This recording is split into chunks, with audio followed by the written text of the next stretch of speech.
I'm Tyler, and this is Will. We're the outreach team here at Mount Trotter. We got our shower trailer rolling at the Other Way Ministries. Yep, here with our shower trailer, what we do is we try to connect with individual guests in the community and help them connect to resources in the community to help them with ending homelessness. Come along with us on a day of outreach. Now you have a sister organization called Lydia's House, right? Well, Lydia's House is a part of our ministry. Okay. Matthew's house is one of our transitional houses. Okay. And then we have a Ruth's house also that houses women with up to 2 children. It's on Westview Parsonage. Okay. Yep, on Leonard. You're on the northwest side, right? Where exactly? 7th and Alpine. So when that funny little curve that curves around Alpine, Yep. when you got to kind of shift over Yep. to turn over, that 4-way stop there, and you see a lot. Sometimes you see people lined up out there getting supplies off that back house. Yeah, that's our location. And is Lydia's house near there, or is it in a... So if you look at our campus, or what we have for campus, we got our storefront with the glass front, and it's a building across the street, which is 800 7th Street is where our office is at, and our clothing pantry and food pantry. Next door to there is another house. Okay. That is Lydia's house. All right. So are these literally houses? Correct. Okay. Yeah, literally houses broken down into rooms, individual rooms, a shared eating space, living space, Okay. restrooms. So are there people living there then? I mean, Correct. so you have permanent residents. Well, what we call them is transitional housing. It goes from... These are questions, by the way, I'll probably ask on the podcast. I love it. This is good practice because now it's just fresh Yeah. and it's keeping it really fresh in my head. Yeah, these are individuals that identify to come to us for transitional housing, whether they have recovered from some addiction, got back working, they're just getting on their feet. But we give them a 6 months to a year period of time to access that this time. Okay. Hey, Ty. Hey, I'm at the front desk here. All right, I'll come and get him. Okay, Ty's coming to get you. Okay, cool. Then after we're done, let me show you around. Okay. It look weird to you, Ty? I was just saying, it's been a minute since I've been here. So What, it's since like, the 2000s? Early? You graduated in 2010, so... What's going on, brother? Yeah, dude, Good to see you, man. You don't get to see each other. I know. Do you know Alex, by the way? I don't think so. He graduated from here. What year, Alex? 2019. 2019. Yep. And so you're a little bit. You're before his time. So 2010. 2010. Is that right? Yeah. Yeah. I'm looking forward to this. So, all right, Alex, tell us when we're ready. Welcome to the Pointe podcast. The Pointe is for outside listeners curious to know more about NorthPointe's mission to equip students to impact their world for Jesus Christ. We're so glad you joined us, so let's just get to the point. Hey, I want to welcome you back to the Pointe podcast, back here again at NorthPointe Christian, and I'm able to welcome a couple of guests. Our emphasis this year is on alumni and how the alumni that we have from NorthPointe Christian are impacting the world for Jesus Christ. Today, our alumni focus is Tyler Kregel, here to my right, and we'll talk a little bit about what his ministry is, what he's involved in. And then to my left, not an alumnus, but a good friend for almost 30 years, and this is Will Williams. So we're going to talk a little bit about their ministries and kind of how they came together, how they know each other, and then kind of how they've separated and they're doing kind of their own ministries right now where they are. But before we start that, I want to talk to Tyler a little bit. I brought out for those of you that aren't on YouTube or Spotify, I've got a yearbook here. For Tyler, it's probably been a long time since you've seen this yearbook, but just let me just turn to the back page, and I'm just having a hard time recognizing the same guy that we see here in the senior page. There you go. Look at that clean cut, good looking kid. What happened? A lot of years, man. A lot has changed. So I think that, and as I'm reminiscing and going through the yearbook here too, I see a little bit with you and looks like Brian Gerard, Dean Pettinga showing off your silly side right there. Do you still keep in contact with those guys? Oh, man, I don't. No, yeah. Dean Pettinga a little bit over the years, but it's been some time, yeah. Well, I'm sure he'll be listening to this and give you a call once we're all said and done. And then the last thing I kind of want to point out here is this picture here. And this is you as Butters. And it looks like here it's Ben Fernland as Bugle. Yeah. So maybe with Will here, we can kind of reprise the Butters and Bugle role. If you're no, okay. So maybe we'll pass that up. I didn't see your picture in my cross country team though. Yeah. No. But that's okay. Now, speaking of pictures, I'm gonna come over here to Will Williams.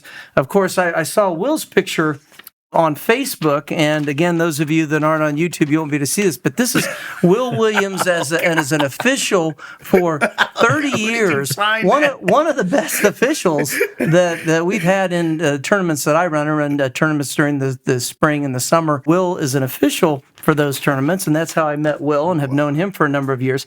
And then I saw this, I didn't realize this, but he wrestles alligators as well. So Will Williams, the alligator wrestler.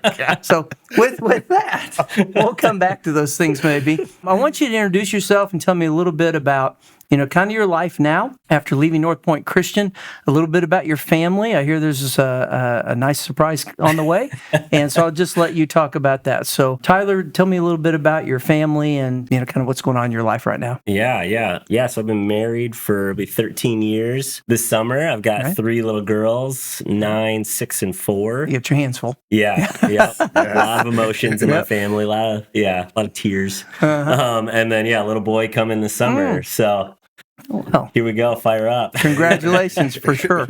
Yeah. And your wife is? Shelby Kregel. Okay. Yeah, she didn't attend here. She went to Rockford. Okay. But she's an artist. I think, doesn't she do some things here at NorthPointe Christian or for NorthPointe Christian, or somebody was mentioning something about that? She probably has at some point. Yeah, done some projects here. All right. Yeah, I'm not sure. Okay. And Will, a little bit about your life. Born and raised Grand Rapids, Michigan. Referee, as you always can see. 30 years, that's kind of one of my hidden secrets. A lot of people don't know that. Married, going on 8 years of marriage. Your wife's name is? Sharika. Just in case she's one. Sharika. Beautiful Sharika. Beautiful Sharika. You say that on both Queen sides. All princess. 3 of us, by the way. Nancy, you're beautiful. I love you. Yes. That's my wife. Okay. All right. Yeah. Blended family between the 2 of us. We have 6 children. Okay. And we're up to 5 grandchildren now. Oh, wow. Yeah. Okay. So this is very interesting point in time in my life right now. All right. So I have to ask you this as well. So your nickname's Choo Choo. Yeah. Okay. Why Choo Choo? Oh my! I'm amazed you know that. I know a lot. That's pretty underground. You gotta think You'll about. be surprised what I know that's going to come out in this podcast. So here we go. Why Choo Choo? 30 years, 30 years can unfold a lot about that name comes from my auntie. Resides in Colorado now, military, retired. But when I was first born, I sneezed a lot as a child. And so if y'all remember Star Wars, Chewbacca. Oh, yeah. So Chewbacca got shortened to Chew. And then some of my family call me Shoe, which is like a shoe on your foot, and some call me Chew. And so it's just a mixture. Depending on how you say it and pronounce it, Chew or Chew, I know who you are from my family. So it's just a baby thing. I sneezed a lot. So, the character on Star Wars. Yeah, Chewbacca. from Chewbacca. Chew. That's interesting. I would have never guessed that. That's where it came from. And then we know where Butters comes from, so we'll just leave that right there. All right, so let's do this. Let's move on into kind of how you know each other. So how did you guys, I'll let either one of you kind of start. How did you first meet? Wow, Tyler and I. Looks like you're up. How'd you first meet? Male Trotters. Mm-hmm. I was over the emergency shelter. Tyler came in on the staff. Outreach was getting ready. Male Trotters wanted to create an outreach program. So with that being said, Tyler started it and got it rolling. Okay. I already had some interest in it. I was kind of doing it from emergency shelter already, but we just didn't have a name on it. But now, as the organization, they were being more intentional. Okay. And so they started it, and then me and Tyler, and it was like, I want to say it was, if I remember correctly, Ty, it was 2 part-time positions, and they turned them into a full-time position, and they brought me in. And so it was like, it worked out perfectly. It was like, it was a godsend. Okay. And then me and him teamed up, and every day for 5 years. Okay. We're waking up to each other, going late nights, going out on cold blue, winter, 0 degrees, going into woods and encampments with each other. I'm talking about total having each other back out there where, a police phone call or anything like that in those woods and encampments. And just connecting with people and building that program out. And that's kind of how we're met. Right. Well, that whole cold blue stuff, and I get emails on this a lot. In the last month, they said on the news, there has been 4 hours of temperatures above freezing. Yeah. I mean, it's been serious out there. It's been a rough month for sure. Yeah. Okay, so just a little bit now, kind of moving over to your ministry there at Mel Trotter. What is your role there? What kind of things are you doing? Yeah, so I'm the director of outreach. So me and my team work with folks who sleep outside. So we try to, a lot of meeting people where they're at, whether it's in tents or under bridges or in doorways, building relationship, and then try to help them figure out what's next. So helping them navigate mental health, recovery, employment, and try to get them into housing and into stability. Okay. Now, I just ask a question, too. Your grandfather, I believe, actually knew Mel Trotter. Is that correct? Hey, you did your research. Oh, I didn't even know that. Research, yes, I do, for sure. You think I just come on here and just start talking? Joking around with people? No. I don't know. I don't know if he knew Mel Trotter, but yeah, like some ancestry has been on like the board of Mel Trotter. Okay. From long time ago. So you've really had, your family has had a really integral role in Mel Trotter, right? I think starting with your grandfather, but I don't know. Has there been anyone else besides you that's been a part of Mel Trotter in that ministry? Yeah, my dad's business partner, who's his cousin, so he's not like my uncle, but he's his cousin. He was on the board for many years. Okay. He might still be on the board. Or Jim? Yeah, Jim. Yeah. In the last couple of years, I think he's gotten off, but he was on the board for a long time. And I think his father and grandfather were maybe on the board of Mel Trotter. All right. Yeah. Oh, very cool. So you guys, like I said, knew each other for what you said, 5 years? And then all of a sudden, you're now at Matthew's house. So let's talk a little bit about Matthew's house. What is Matthew's house? Mel Trotter, very well advertised, know a lot about, big organization. Matthew's house? Smaller scale. We offer some of the same services. No 24/7 like Mel Trotter. So we just offer day services, but a lot of the same things that they offer as far as transitional housing, different programs, self-help. We have spiritual counselors that may be a little bit different than Mel Trotter's. Food pantries, laundry services, a lot of the same things that Mel Trotter's offers. We're just more on a smaller scale. Okay, and it is a literal house. Yes, literal house is between we're operating out about 2,000 square feet. The Lord has seen to bless us with a new building on Leonard with 8,000 square feet. So we'll be moving come probably late spring, early summer. Okay, moving into a new facility with more space to continue offering the services for the ever so growing population. And these are for men. At Matthew's house, but you have a sister house called Lydia's house. Is that correct? Correct. Not only does Matthew's house does those laundry services, a day center, drop-in center, we have transitional houses. So we have a house called Ruth's house that services women with up to 2 children. We have a Lydia's house that's for individual single women. Okay. We also have a Seeds house that's for men. Okay. Oasis house for single families. And then we've also built some tiny homes. Probably not so much on the scale of tiny homes as Mel Trotter's, but they're about 900 and some square feet, 2-family homes, single family homes. So we operate in that capacity that's similar to Mel Trotter. Okay. All right. Is there something maybe you can think of Mel Trotter that we don't really know about? Something that, when you think of Mel Trotter, you think you're going out and you're helping the homeless. You're going out and bringing people in. The code blues, I think, is, pretty ubiquitous. Everybody knows what the code blue is with Mel Trotter. But is there something you can think of Mel Trotter that we don't know about in way of ministry that you guys are doing? Yeah. I think Mel Trotter often gets thought of as the shelter, that like we feed people and we put them in a bed and like we do that. But yeah, we do much more than that. Workforce development programs. We have Steps of West Michigan, which is wood manufacturing, training courses. We have multiple transitional houses. We have the tiny home community we're building right now. And even outreach isn't really well known about. But yeah, we don't just serve folks who come into the building. We really we care about all people and all people experiencing homelessness. And so that's what we do on outreach is we don't care if you come to Mel Trotter or not, but we want to meet you where you're at and try to help you get to a better place. Okay. Is there a moment, Will, coming back to you, in the ministry you're in, that really impacted you, or you saw God move in a way that you didn't expect? Recently at Matthew, I can tell 1,000 stories from Mel Trotters. I was there probably almost a decade. And so over the last 6 months at Matthew's house, what I've seen evidently stick out was we went to a men's retreat, which was a little different than what I was used to working in the ministry at Mel Trotters. We went on a men's retreat up to St. Anne's. Okay, yeah. And an individual, would just call him C, but he came and he was utilizing our day center area, and he had just got out of prison. He was locked up for 12 years. Okay. Just got out of prison. Wasn't really close to God, didn't really know God. We introduced him to him, and he just kind of started hanging around. So we invited him to go on this men's retreat to men's camp at St. Anne's, and just come to find out, him being present in the day center, and us being able to invite him up at St. Anne's, his mom had lived 15 minutes from there. Oh, wow. And he had a chance to reconnect with his mom, tell the story of his journey. He just received the notification for housing, and he found employment. So he found some stability, and he was able to share that good news with his mom that he hasn't seen in over 12 years. And so it was just that connection and just being in the right place, right time, and getting people connected to services and just opening their eyes to something they've never seen before. Just so impactful.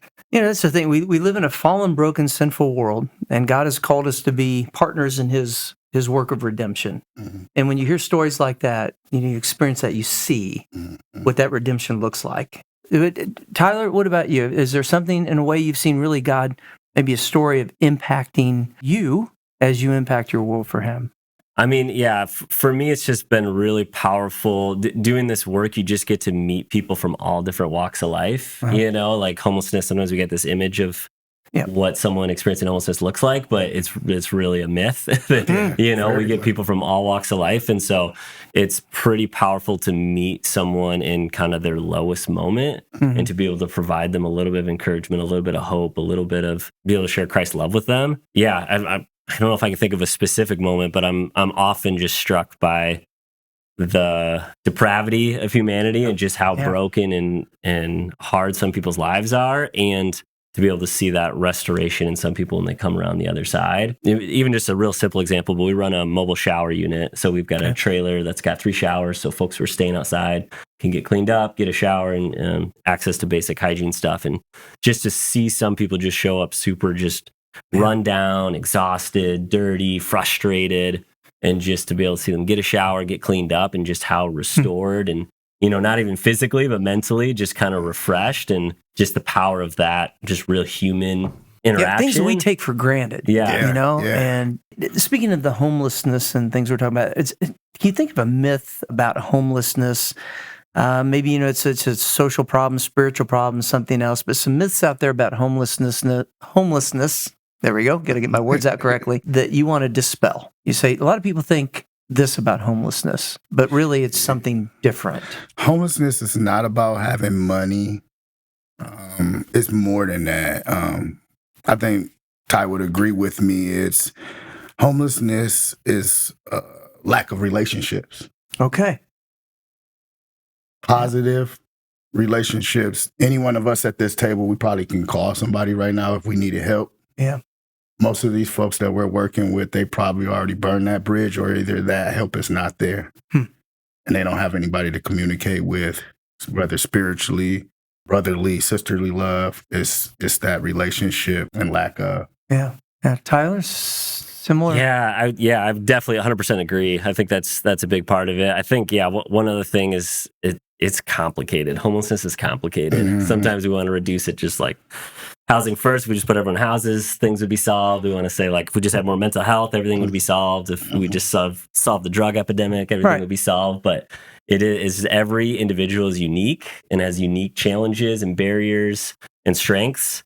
And it's just really about meeting people where they're at and helping them figure out what they need to be able to get out of that situation. But it's complicated. Okay, so I'm driving and I get off of an exit, and there's somebody, and you see them all the time, that's sitting there with a sign that says, "Need help, homeless, please give me money." What kind of response should I have? What kind of response should the everyday average person have as they pull up to these stops and these people that are asking for help? In that case, I'll give you a stack of my business cards. And I mean, is that get a hold of me? Is that something, when they come and you roll down your window and then you give them something for, Mel Trotter, they can help? Is that, or is giving them money? Does giving them money help them? What do you do? Because I feel bad. I'm sitting there at the stoplight or wherever I am, and you're trying to not to look at them. Because if you do, you think they're going to come over, and then what do you do? And then right in your mind, it goes, it's like, well, I give them money, they're going to buy drugs, or they're going to buy alcohol, or they're just, so what do I do? Maybe you don't have the answer, but me and Ty have been down this road quite a few times. We've trained a lot of different organizations in the business area downtown just to experience, and we've always told them one of the first things is to humanize people. Okay. These are humans. Yep. And so, us being God-fearing individuals, we should treat everybody with respect, dignity, humanize them. But let's be honest, in reality, some people truly need the help. Some people have grown accustomed to doing that to get money. They call it flying a sign. Okay. They're grown accustomed to it. Some of those individuals that you see doing that are housed, and it's just become their routine. Okay. And it's more, and it goes back to what I started talking about, relational. They go out there, they get to communicate with a lot of different people, whether it's negative or positive reactions that they get. But I've always told our volunteers, even Ty can attest to this, when we first started the shower trailer, we would get volunteers that would come to the shower trailer, and they'd be handing out hygiene stuff or clothes or shirts or shoes.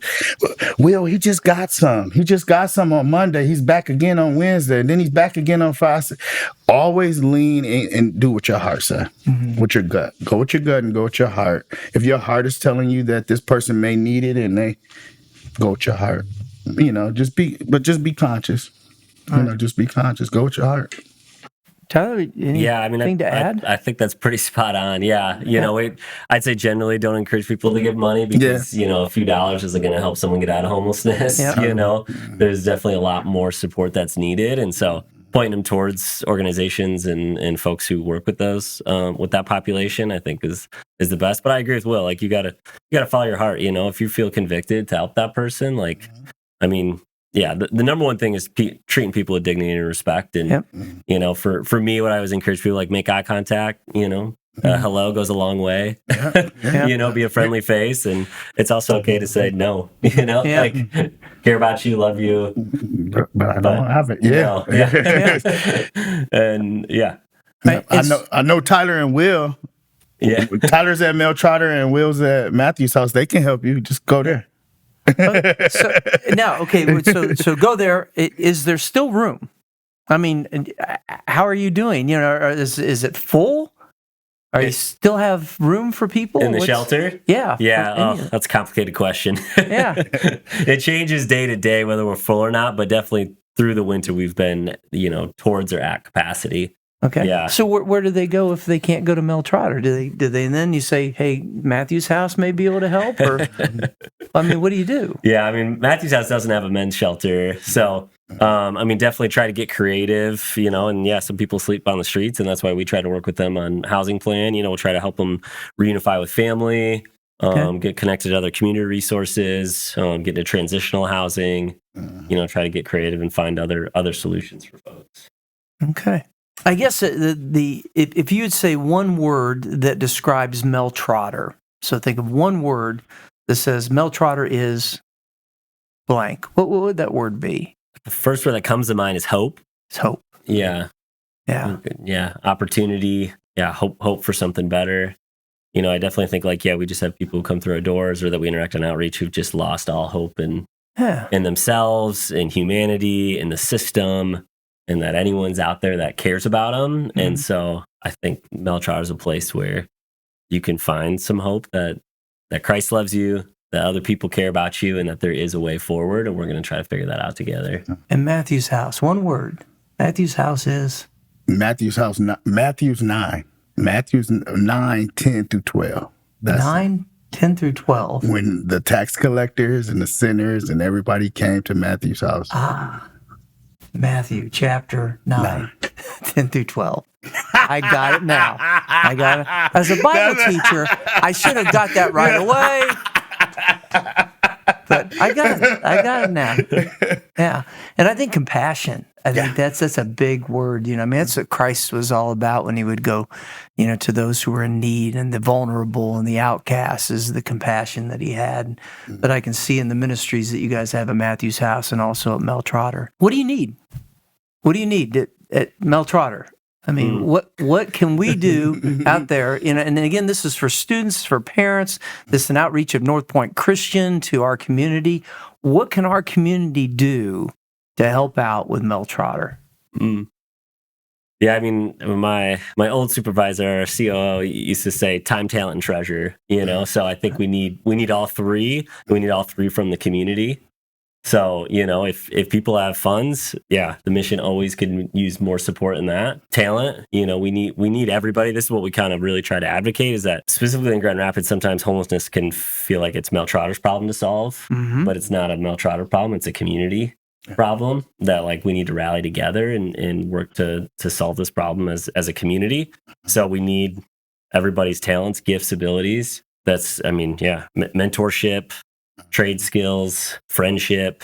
So you have a volunteer program there at Mel Trotter, I'm assuming? Yeah. A place where people can come in. I know here at NorthPointe, what we do is in each one of our grades, at one point in time during the year, we go out and minister. And I believe that on Friday of next week, we are coming to Mel Trotter. We've got a group coming to Mel Trotter to volunteer. And then Will and I have been working on a group that will come to Matthew's house as well to volunteer on Friday as well. So time, talent, treasure. Okay. And Mel Trotter is pretty easy to find. I mean, you just go, if you Google in Mel Trotter, and you're going to find the website, and it's going to give you a nice place where you could contribute or volunteer or something like that. Yeah, there's like a give help button. And so, you can give financially, or you can sign up to volunteer right from the website. Okay. All right. Matthew's house. What do you need? Similar things. That time, treasure, and talents is huge. We're renovating a new space, 8,000 square feet. It's a lot bigger than what we're used to, but it's going to accompany the needs of the community. It goes back to what Ty was saying.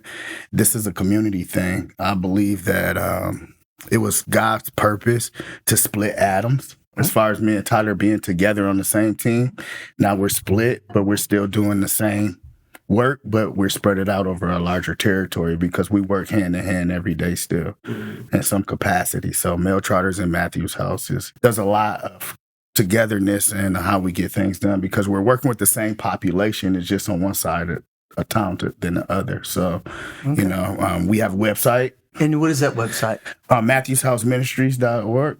Okay. You can go on there. We have a spot to give. I also have a good neighbor care plan on there. If you scroll down. Also, that's one of the contingencies that we have going into our new building. I want to build a relationship with the community, the businesses in that area, be more attached to what Matthew House has to offer for that community. About 75% of our population we serve as homeless, and the other 25 are low-income people living in that community. Oh, okay. Good. So that impact alone right there, the need is not lessening. Yeah. Based on our economy and things that's going on now. Okay. Well, we're going to wrap things up here, the Pointe podcast, but do you have anything you want to add before we wrap things up? Maybe a word of wisdom to our students here. You graduated from here in 2010. Maybe you want to go back in time and say, you know what? If I could have done something over again, what would it be? So maybe a word of wisdom to the students here at NorthPointe Christian. Yeah, I think for me, I just would challenge just continuing to follow where you feel like God is calling you to, Yep. Yeah, 15 years ago, I had no idea I'd be doing this work, right. But just continue to feel the sense being called towards folks who are marginalized and on the fringes of society, and just continued to kind of be curious about that and kind of led me to this work where I feel really called and valued and enjoy what I do. And it's not easy, but I really enjoy what I get to do. And that's a really special thing. Okay. Yeah. I think with that, we're going to wrap it up. And we want to thank you again for tuning in to The Point, and we hope that you got the point. Thank you, and we'll see you again later.